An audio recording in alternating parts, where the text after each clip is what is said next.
जिले के वजीरगंज प्रखंड स्थित वजीरगंज महाविद्यालय के प्रांगण में मागधी सेना के द्वारा सम्मान समारोह का आयोजन किया गया, जहां लोगों को सम्मानित किया गया।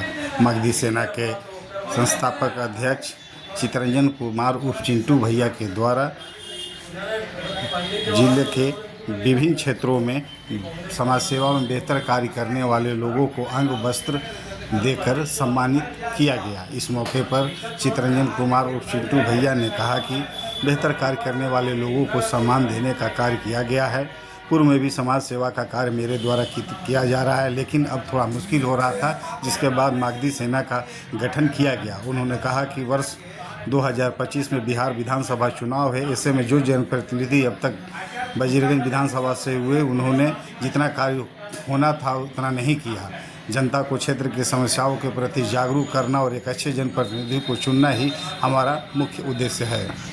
लेकिन हम लोग का जो संगठन है वो मागधी सेना है। मागधी का पहले मतलब बता दूं कि मगध के जो क्षेत्र थे उसको मागधी कहा जाता था, जो अपभ्रंशित होकर के मगध हो गया बाद में।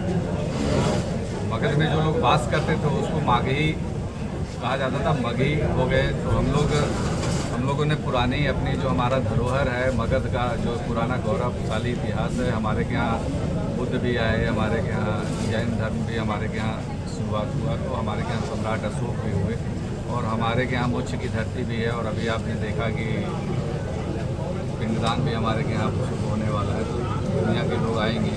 तो हमारा मेन उद्देश्य है कि समाज की सेवा करना हो। समाज की सेवा हम जितना अकेले कर पा रहे थे वो थोड़ा कम पड़ रहा था, तो हमने एक टीम बनाने का प्रयास किया है, ताकि वो टीम मिल करके गरीबों की, पिछड़े दलितों की, विधवा महिलाओं की, और ऐसे भी बच्चे हैं जो जिनके माता पिता नहीं हैं, उनका लालन पालन, उनकी शिक्षा की व्यवस्था करना, और हमारे के यहाँ जो रोजगार है उसके बारे में भी लोगों से, युवाओं के लिए हम लोग काम कर रहे हैं कि युवाओं को ज़्यादा से ज़्यादा रोजगार मिले।